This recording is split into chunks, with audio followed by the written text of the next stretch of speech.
दोपहर का वक्त था। एक लड़की जोर जोर से दरवाज़ा खटखटा रही थी। दरवाज़ा जैसे ही खुलता है, वो लड़की जो महिला दरवाज़ा खोलती है उसके गले से लिपटकर जोर जोर से रोने लगती है कि मुझे बचा लो बुआ, मुझे बचा लो। जिस दरवाजे को वो खटखटा रही होती है, दरअसल में वो उस लड़की की बुआ लगती है। वो अपनी बुआ से कहती है कि बुआ, मेरा हर किसी पर से भरोसा उठ गया है, मैं अब जीना नहीं चाहती हूँ, कुछ भी करो और मुझे बचा लो। बुआ पूछती है कि बैठो, तुम्हारे साथ आखिर क्या हुआ है और बैठ करके मुझे बताओ। बिठाती है, पानी पिलाती है, पानी पिला के उसे थोड़ी सी देर सांत्वना देती है। सांत्वना देने के बाद जब वो लड़की उसे जो कहानी सुनाती है अपनी बुआ को कि उसके साथ कैसे कैसे दरिंदगी हुई है, उसके साथ यौन शोषण हुआ है, बलात्कार किया गया है, जोर ज़बरदस्ती की गई है और माता पिता ने भी उसमें उसका साथ नहीं दिया, ये सब सुन कर के बुआ के रोंगटे खड़े हो जाते हैं और वो पास के थाने में अपनी भतीजी को लेकर के जाती है और जाकर के शिकायत दर्ज कराती है। नमस्कार, मैं ज्योति गौड़ और आज की सच्ची घटना है यूपी का एक जगह जिला लगता है कौशाम्बी, और कौशाम्बी जिले में ही एक जगह है करारी थाना। उसी क्षेत्र की ये एक घटना है जिसमें एक बच्ची रोते बिलखते अपनी बुआ के पास जाती है और जा कर के अपनी आप बीती अपनी बुआ को सुनाती है। बुआ को आप बीती सुनाने के बाद जब बुआ उसकी आप बीती सुनती है तो लेकर के उसे पास के थाने में चली जाती है। थाने में जाकर के रिपोर्ट दर्ज कराई जाती है तो रिपोर्ट में नाम दर्ज कराए जाते हैं माता पिता, एक व्यक्ति होता है, उसका नाम होता है कमलेश पासी। साथ ही साथ एक व्यक्ति होता है करमवीर यादव। इन सबके खिलाफ शिकायत दर्ज कराई जाती है और शिकायत दर्ज कराने के बाद अब बच्ची कहती है कि मेरे साथ जो भी कुछ हुआ उसमें ये सभी शामिल हैं। अब पुलिस जब उससे पूछताछ करती है कि बेटा आखिर आपके साथ ऐसा क्या हुआ, आप सारी घटनाक्रम हमें बताइए, तो वो लड़की बताना शुरू करती है कि वो जो बच्ची है वो यूपी के कौशाम्बी जिले के करारी थाना क्षेत्र की रहने वाली है। वो अपने माता पिता के साथ वहाँ पर रहती थी। बता दें कि इस बच्ची की उम्र मात्र 13 वर्ष है। 13 वर्षीय ये बच्ची अपने माता पिता के साथ अपने घर में खुशी खुशी जी रही थी, अच्छे से रह रही थी, अपनी पढ़ाई कर रही थी। पढ़ाई में भी ये बच्ची काफ़ी अच्छी थी, पढ़ लिख करके कुछ करना चाहती थी, अपने सपनों को उड़ान देना चाहती थी, सपने पूरे करना चाहती थी। अब जैसा कि होता रहता है कि आस-पास गाँव गली मोहल्ले का कोई भी व्यक्ति होता है तो आस-पास के लोग हमारे घर आते जाते रहते हैं। ऐसे ही उनमें से एक व्यक्ति होता है जो उसके पिता का दोस्त होता है, वो उनके घर आता जाता रहता है। तो बता दें कि जो ये बच्ची का जो पड़ोसी गांव लगता था जहां पर बच्ची रहती थी, उसका ही एक पड़ोसी गांव था बिरोजपुर। वहां का रहने वाला था एक व्यक्ति कमलेश पासी, जो अक्सर उनके घर आता जाता रहता था। और कभी कभार वो एक व्यक्ति था राजा के रामपुर थाना है, वहाँ का एक जिला है राजा का रामपुर नंगला, और नंगला का ही एक गांव है रामपुर, और रामपुर गांव का एक निवासी है करमवीर यादव पुत्र श्यामलाल यादव। वो व्यक्ति भी उसी के साथ आता जाता रहता था। ये व्यक्ति एटा का रहने वाला था और ये व्यक्ति भी उस पासी के साथ आता जाता रहता था। अब जो ये व्यक्ति था उसकी जो गंदी नीयत थी वो उस बच्ची पर थी। वो उसे गंदी-गंदी नज़रों से देखा करता था। जब वो उसे पानी देती थी या कुछ चीज़ देती थी तो उसे जगह-जगह छूता था, गलत तरीके से छूने की कोशिश करता था, अभद्र बातें किया करता था, और ये सब वो उसके माता-पिता के सामने भी करता था। वो अपनी माँ से कहती थी कि माँ मुझे ये सब अच्छा नहीं लगता। तो माँ कहा करती थी कि कुछ नहीं, ऐसा कुछ नहीं होता। ऐसे जो बड़े लोग होते हैं उनका प्यार जताने का अपना-अपना तरीका होता है।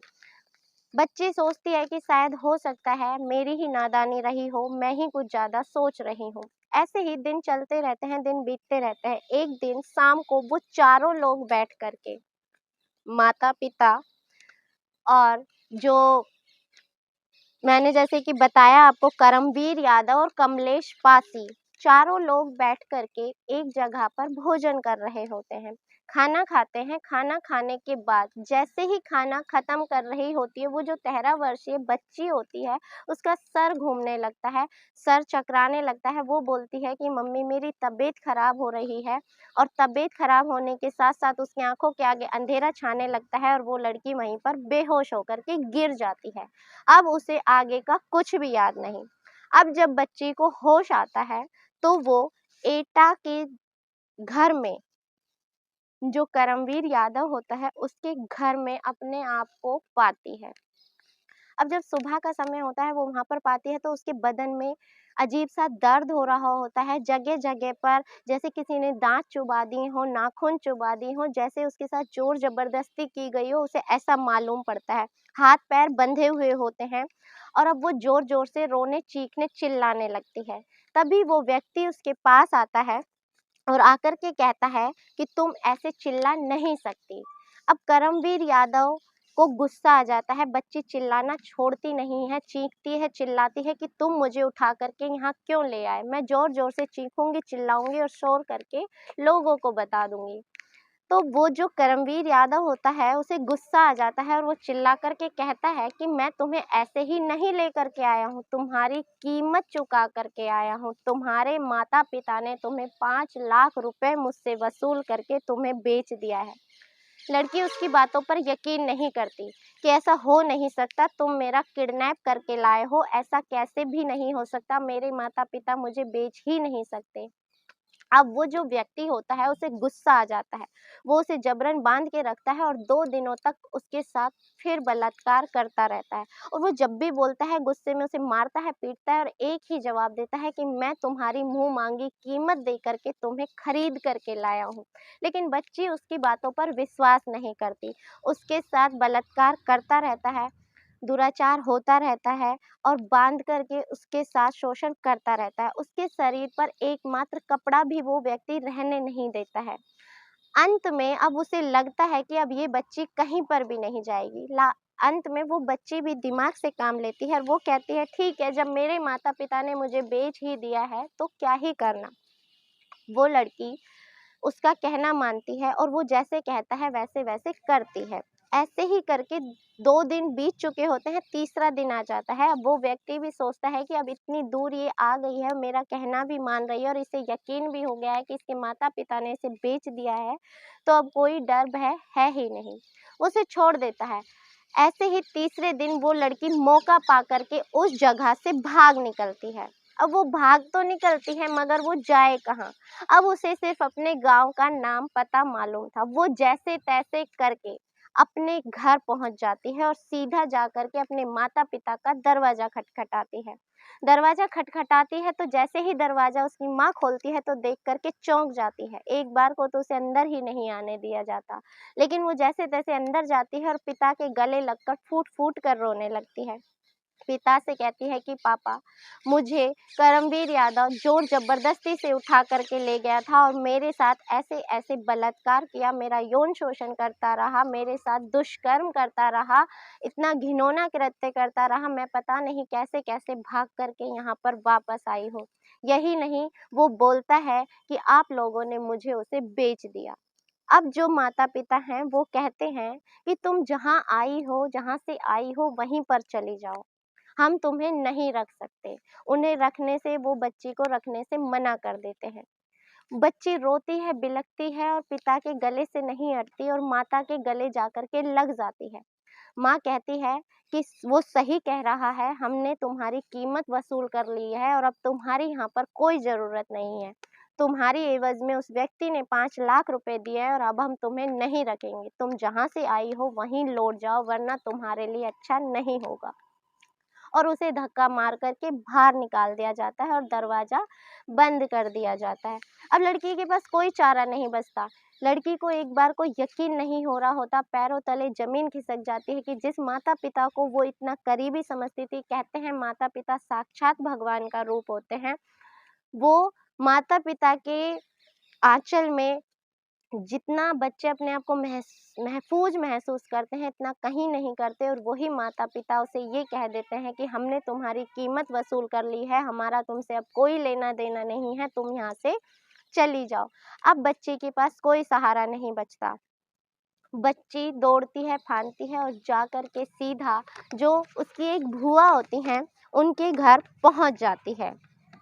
रविवार का दिन रहा था, वो बच्ची सीधा अपनी भूआ के घर चली जाती है, भूआ के पास जाती है, भूआ का दरवाज़ा खटखटाती है।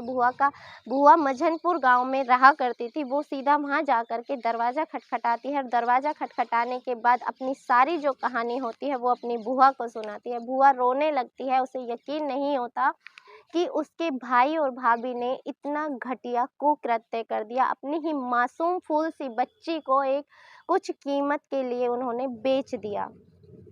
अब वो उसे लेकर के पुलिस थाने पहुंचती है। पुलिस थाने में जा कर के उन चारों के खिलाफ माता-पिता, जो कमलेश पासी होता है वो, और एक जो करमवीर यादव जो उसे खरीद करके लेकर जाता है, उनके खिलाफ शिकायत दर्ज कर लेती है। साथ ही साथ बच्ची की तस्करी, अपहरण और उसके पैसे वसूलने के एवज़ में और साथ ही साथ दुष्कर्म, इन सभी मामलों में धाराएँ लगाती है और केस दर्ज कर लेती है। अब उन चारों को गिरफ्तार कर लिया जाता है। लेकिन बात ये है कि सिर्फ़ मात्र कुछ पैसों के लिए कभी-कभी माता-पिता भी जालिम रूप धारण कर लेते हैं। ऐसा जालिम रूप कि अपनी एक मासूम सी फूल सी बच्ची को, जो उन्हें सब कुछ समझती थी, उसे ही बेच देते हैं। ऐसा कैसे चल सकता है? लेकिन कोई कुछ नहीं कर सकता। शायद लोग कहते हैं कि कलयुग की रचना हो चुकी है, तो मुझे भी अब तो लगने लगा है कि शायद यही कलयुग है, जहाँ पर किसी भी रिश्ते पर विश्वास नहीं किया जा सकता। आज के वक़्त में जहाँ पर घटनाएँ सुनने को मिलती हैं, जैसे एक घटनाओं की बाढ़ सी आ गई है। कोई पत्नी अपने प्रेमी के साथ अपने पति का मर्डर कर देती है, ड्रम में डाल देती है, कोई अपनी बच्ची का खुद रेप करवा देते हैं, कोई अपनी बच्ची को बेच देते हैं, कोई बच्ची ही अपने पिता को जिंदा जला देती है। समझ नहीं आ रहा है कि रिश्ते हैं या रिश्तों से खिलवाड़ हो रहा है। इन सभी घ इस सभी घटनाक्रम को सुनाने का उद्देश्य आपको परेशान करना या दुखी करना नहीं है, ना ही आपकी भावनाओं को ठेस पहुँचाना है, बस आपको सतर्क और जागरूक करना है। इसी के साथ मैं इजाज़त चाहूँगी। मिलते हैं अगली किसी सच्ची घटना के साथ। तब तक के लिए जय हिंद, जय भारत।